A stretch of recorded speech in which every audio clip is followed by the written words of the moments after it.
I just jot down notes from time to time, things I hear, ideas.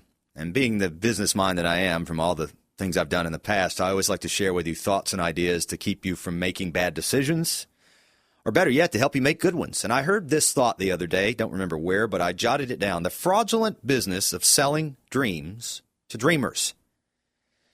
And one of the things that I do a lot of times is I watch, I don't know why I like this show, but CNBC's American Greed. You ever watch that? I have from time to time. Yeah, it's an interesting show. And what the general show is they take someone like Alan Stanford, who had a Caribbean bank and he defrauded people with this big Ponzi scheme, or Bernie Madoff, or smaller people like that. There was one the other day where there was some guy selling TV commercials, basically selling air to investors to sell products for $19.95, and he sold $27,000 worth of products and collected $30 million from investors, and it went poof and vanished.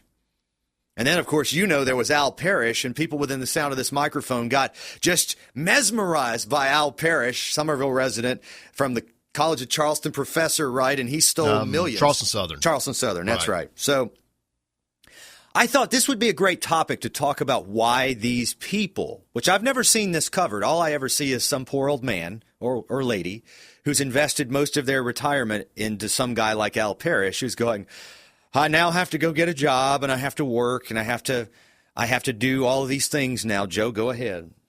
I know. I've read some of his writings, and he did sound like he was pretty, smart guy when it came to economics. But still, would you trust your money to a guy who supposedly owned a fine clothing store in downtown Charleston, but still dressed like he shopped at Superbad? It's a good point. But a lot of these guys are good. They go get the Ferragamo shoes and the $3,000 suits, and they look like they're successful. And let me tell you what happens to people. When I say you should try to emulate success, I don't mean you should try to imitate it.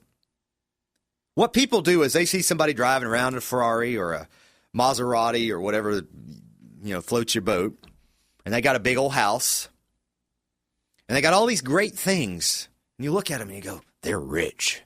Wow, I want to get me some of that. We've all done it. I'm not being hypocritical. I've done it too, early in my business career, trying to follow people.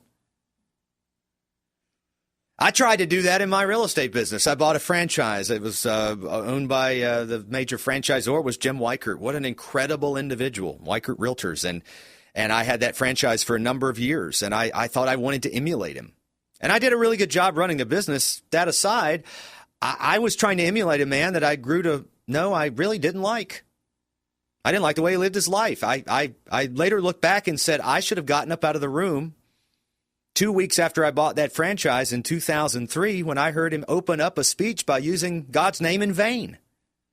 As if though that was supposed to impress me, this man of power. But I didn't think about that thought process of the way he was running his business and the type of values that he was practicing with. Not that you shouldn't do business with him. I'm just saying I shouldn't have. It didn't meet my values.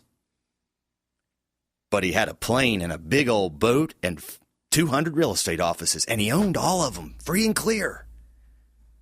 I want me some of that.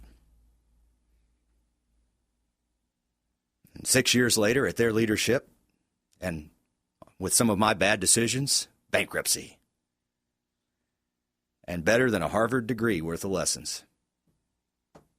Don't take any of it back. I wouldn't take a moment of it back. Not one lesson, good, bad, or indifferent, I wouldn't. But I look at these people on American Greed who are on CNBC talking about how they've invested their money. And the real story ought to be that the greed wasn't the psychopath that they invested their money with. It was they themselves who were greedy, who were caught up in the get-rich idea and feel good of America. In 2013, 14, 2005, whenever it was. I'm warning you this morning, and I'm sharing a little bit of a personal story with you because I want you to know that those are the people in the fraudulent business of selling dreams to dreamers. You're a dreamer, and they're selling you a dream. And what is at the end of a dream? Nothing based on reality. It's an idea. You have to make it happen. It's about you, not them. If you want to get rich, do you know that most of the wealth in the world was created not by the stock market, not by returns on investments? Not even that, but first by running a business. Second, through investment in real estate. What does that equate to? A lot of dang hard work. Big time hard work. You got to go all in, and you may fail.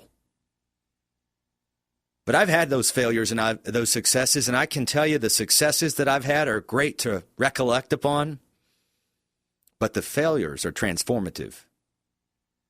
The biggest failure in my life has led to the biggest success in my life.